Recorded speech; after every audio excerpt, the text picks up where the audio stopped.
지난 12월 26일에요. 금융시장에 진짜 조용한 충격파가 쳤습니다. 투자자들의 시선이 딱 하나의 자산으로 전부 쏠렸죠. 바로 은입니다. 이날 은 가격은 그냥 좀 오른 수준이 아니었어요. 거의 역사를 새로 썼다고 해도 과언이 아닌데요. 오늘 이 시간에는 그날 도대체 무슨 드라마가 있었는지, 그리고 그 이면에는 어떤 일들이 벌어지고 있었는지 한번 제대로 파헤쳐 보겠습니다. 모든 건 바로 이 숫자에서 시작됐습니다. 플러스 7.68%, 12월 26일 단 하루 만에 은 선물 가격이 이만큼이나 폭등한 겁니다.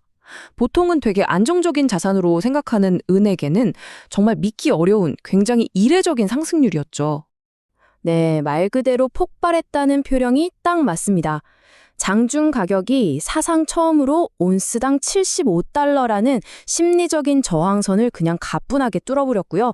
그 기세가 멈추질 않아서 78달러 선까지 위협했습니다.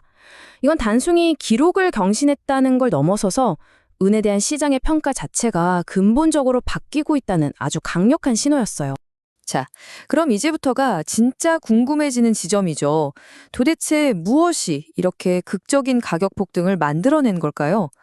지금부터는 현상 너머에 있는 그 원인을 한번 깊숙이 파고들어 보겠습니다. 이번 가격 폭등은 사실 딱 한 가지 이유 때문이라고 말하긴 좀 어려워요. 여러 강력한 요인들이 정말 약속이라도 한 듯이 동시에 터져버린 거죠. 말 그대로 퍼펙트 스톰이었습니다. 자, 그럼 그 폭풍을 일으킨 바람들을 하나씩 살펴볼까요? 첫 번째 바람은 바로 지정학적 불안감이었습니다. 아시겠지만 우크라이나나 중동처럼 세상이 시끄러워지면 투자자들은 본능적으로 안전한 곳을 찾게 되잖아요. 불확실성을 피해서 내 돈의 가치를 지켜줄 안전한 피난처 말이에요. 역사적으로 이런 위기 상황에서 가장 신뢰받는 자산이 바로 금과 은 같은 귀금속이었죠. 두 번째는 훨씬 더 직접적인 원인인데요. 바로 실물 은, 그러니까 진짜 은괴나 은화 자체가 부족해진 겁니다.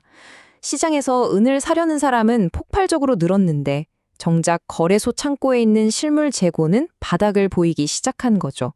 이 엄청난 불균형이 백어데이션이라는 아주 이례적인 시장 현상을 만들어냈습니다. 백어데이션 말이 좀 어렵죠. 근데 이거 아주 간단하게 생각하면 돼요. 혹시 마트에서 마지막 남은 인기 상품, 사람들이 막 웃돈 주고서라도 사려는 거 보신 적 있으세요? 딱 그겁니다. 그러니까 나중에 받을 은보다 지금 당장 내 손에 줄 수 있는 은의 가치가 훨씬 더 높아진 상태를 말하는 거예요.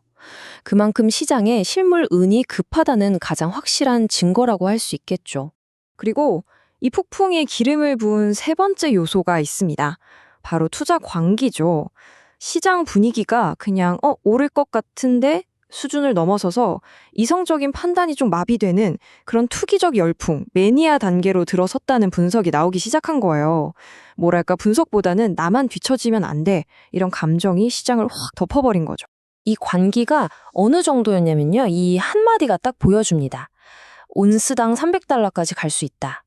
이게 그냥 아무나 한 말이 아니라 일부 베테랑 분석가들 입에서 나온 예측이거든요. 당시 시장에 팽배했던 극단적인 낙관론이 어느 수준이었는지 명확하게 보여주는 대목입니다. 자, 그런데 이 은 가격의 폭등은 은 시장 안에서만 머무르지 않았습니다. 마치 잔잔한 연못에 커다란 돌을 던진 것처럼 그 파장이 금융시장 전체로 쫙 퍼져나갔죠. 이 거대한 파동이 다른 자산들에는 또 어떤 영향을 미쳤는지 한번 살펴보겠습니다. 이 차트 한번 보세요.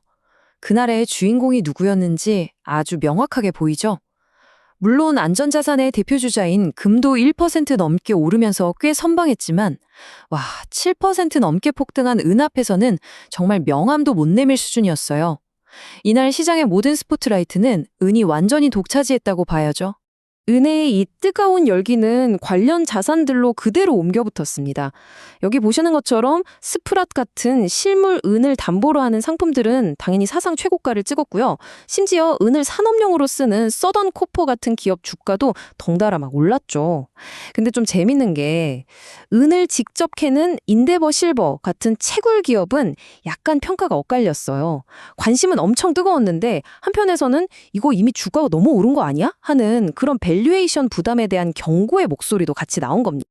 자, 지금까지 폭등의 원인이 뭐였는지, 그리고 그 파급 효과가 어땠는지 쭉 훑어봤습니다.